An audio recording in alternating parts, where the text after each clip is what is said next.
Vamos chegando para mais uma aula de Química. É um prazer recebê-lo aqui, você jovem estudante que está se empenhando nessa quarentena para manter a sua rotina de estudos. Hoje a gente vai iniciar mais um assunto maravilhoso no nosso mundo da Química. Nós vamos começar o assunto da termoquímica. Marília, o que é a termoquímica?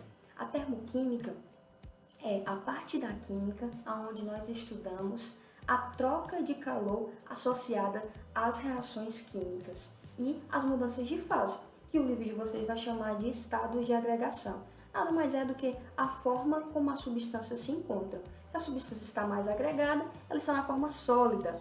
Se ela está mais fluida, ela está na forma líquida. E se ela está bem dispersa, ela está na forma gasosa. Então, nós vamos acabar estudando a energia associada nesses processos. Então, se a termoquímica é a parte da química que nós estudamos, as trocas de calor associadas às reações químicas e às mudanças de fase, o que é esse calor que a gente tanto fala? Quando a gente está num lugar que ele vai apresentar uma temperatura elevada, a gente diz assim, ai, tá muito calor. Às vezes na sala vocês reclamam, né? Ai, tia, abre a porta porque tá muito calor. O que é isso? O que é esse calor? Calor é energia em trânsito. É quando há energia fluindo. Como aqui onde a gente mora é muito frio, a gente mora aqui no Ceará, bastante frio, né? Às vezes tá lá 38, 39, 40 graus de temperatura. A temperatura externa, ela está muito elevada. E o nosso corpo tem uma temperatura aproximada de 36 graus. Então, acontece que essas temperaturas, elas tentam se igualar. Quando elas tentam se igualar, acontece um trânsito de energia, aonde está mais quente, que é o lado de fora, né? O ambiente externo, passa a energia para o ambiente que está com a temperatura menor, que somos nós. Então, nós acabamos sentindo essa diferença de temperatura, né? Esse calor que é essa energia em trânsito, né? Então, Marília, quer dizer que calor é diferente de temperatura? Sim, calor, vou até colocar aqui. Calor é diferente de temperatura. Qual que é a diferença, Marília? É que temperatura, ela é estável, ela é a mesma temperatura independente da massa daquele corpo. Estamos no mesmo ambiente. Eu, Paulo Rogério do segundo A, a Tara do segundo B, estamos no mesmo ambiente. O nosso corpo vai estar aproximadamente na mesma temperatura, 36 graus. Mas quem vai ter mais calor contido? A Marília. Por quê? Porque eu tenho uma fofura maior acumulada, né? Tenho uma massa maior acumulada, então eu vou ter mais calor. O que eu estou querendo dizer para vocês? Que calor depende da massa do corpo. Ele vai depender da massa. A temperatura, ela independe da massa do corpo. Independe. Tanto faz ser um corpo de uma massa de 1000 quilos ou um corpo de uma massa de 100 quilos, de 50 quilos, eles podem ter a mesma temperatura, mas a capacidade calórica desses corpos vão ser diferentes, certo? Porque o calor, ele depende da massa, a temperatura não, beleza?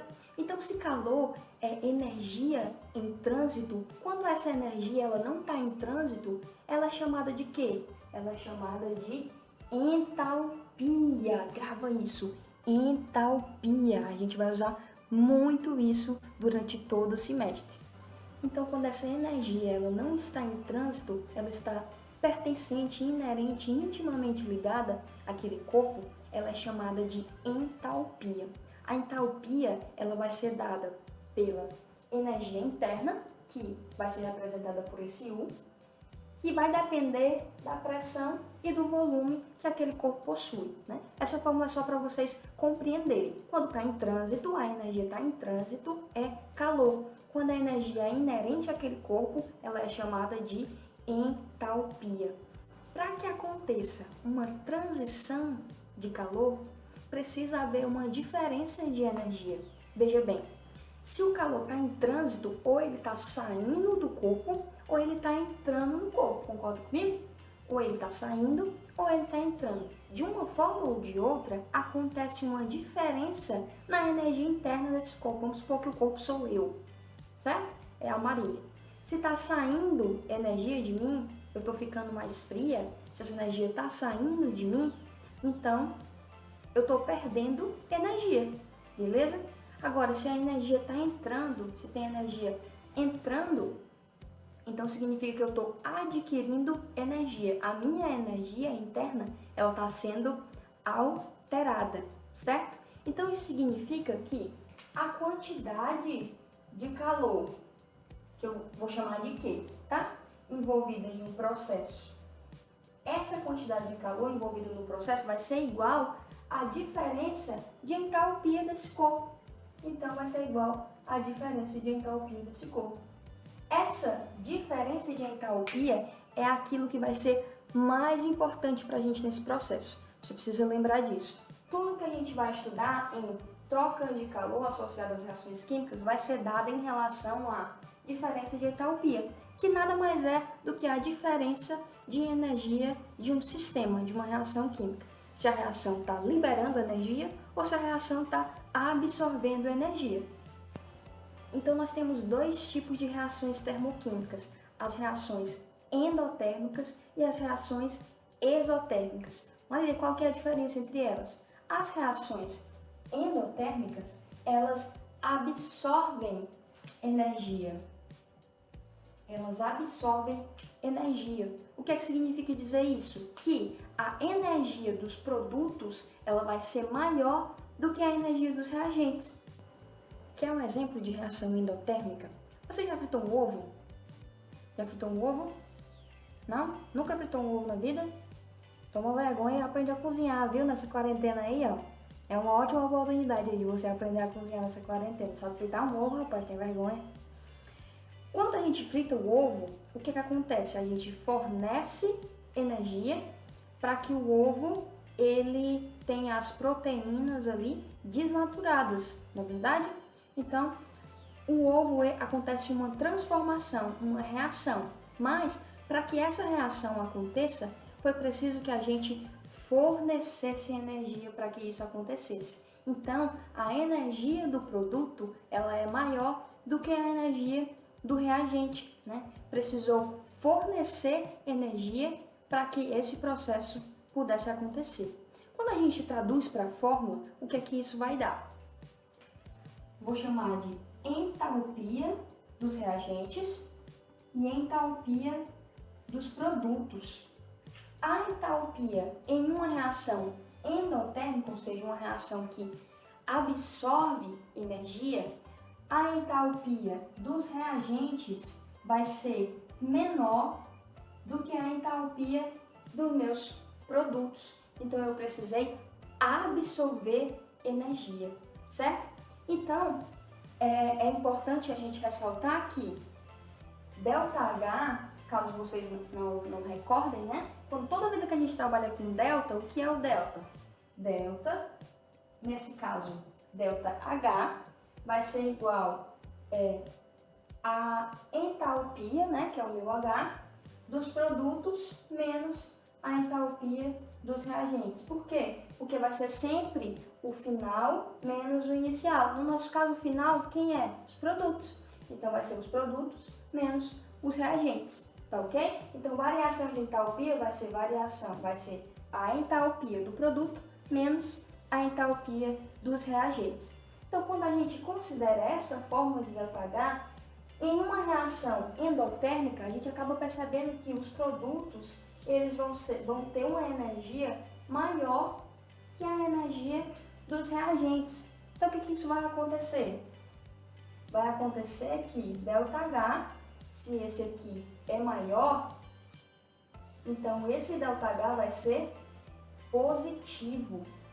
Então, é característico de uma reação endotérmica que o ΔH, ou seja, a energia envolvida na reação, no processo, né, que pode não ser uma reação química, mas pode ser um processo físico que envolva energia, certo? No caso, a gente está falando de transformação de fase, certo? Mudança de fase. Então, essa energia envolvida nesse processo vai ser positiva, beleza? Outro exemplo, não tem quando a gente vai, imagina, né? Agora eu acho que você não tá indo, a não ser que tenha aí na sua casa, né? Se tiver, né? Chama o professor para ir também, né? Dar um mergulho quando isso tudo passar. Mas quando a gente vai para uma piscina, por exemplo, né? Quando a gente vai na praia, a gente se molha e quando a gente sai, começa a dar um friozinho, não começa a dar um friozinho? Por que que dá aquele friozinho? Porque o nosso corpo vai estar com água, com gotículas de água. Para que essas gotículas, vocês já perceberam que depois de um tempo você acaba não sentindo mais e parece que você se seca, você não está mais molhado.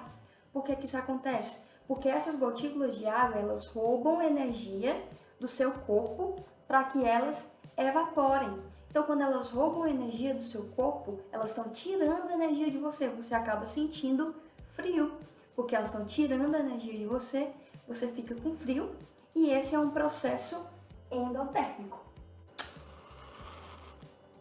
O outro tipo de reação é reação exotérmica. Por que eu queimei a vela aqui? Porque é um exemplo de reação de combustão.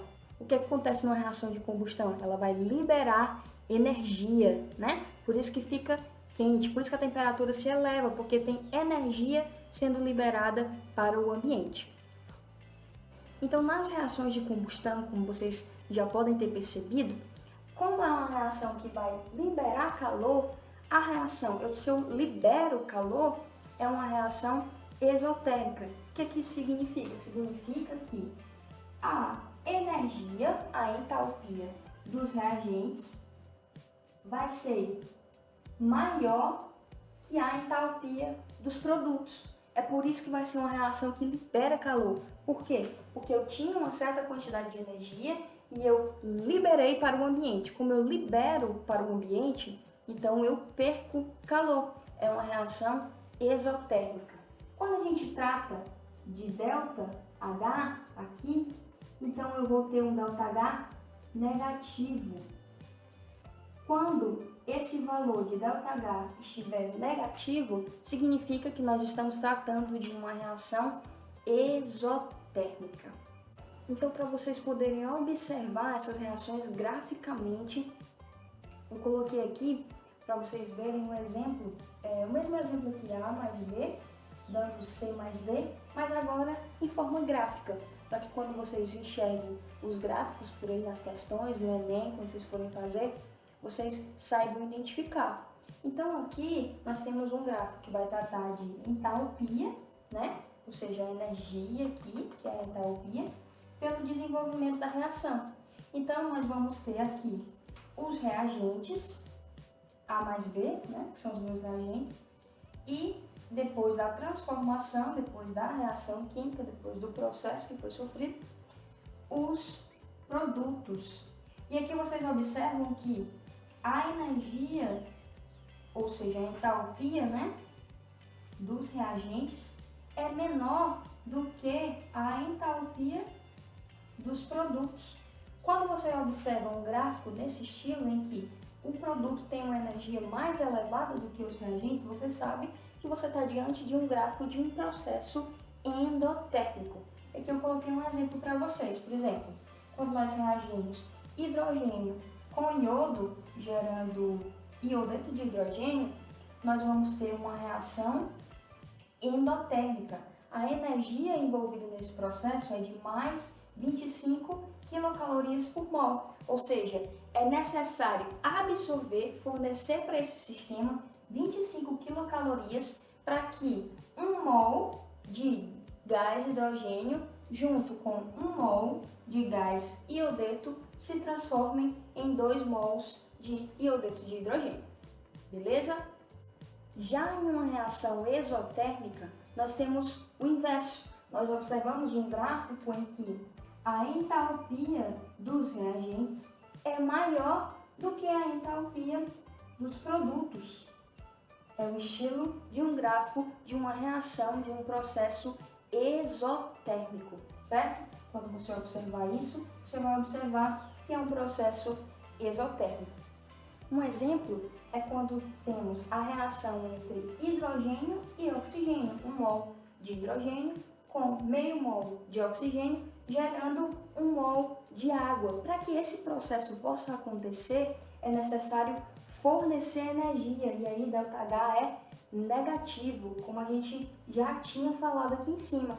Então, ΔH aqui vai ser menos 68 quilocalorias por mol, ou seja, para cada mol de hidrogênio que junto com o oxigênio, né, com esses meio mol de oxigênio, se transforma em água, é necessário fornecer 68 quilocalorias para que essa reação aconteça, tá beleza? Espero que vocês tenham compreendido. Novamente, fico à disposição de vocês para tentar tirar as dúvidas. Assistam a aula quantas vezes vocês precisarem e estamos juntos. Beijo e bom estudo!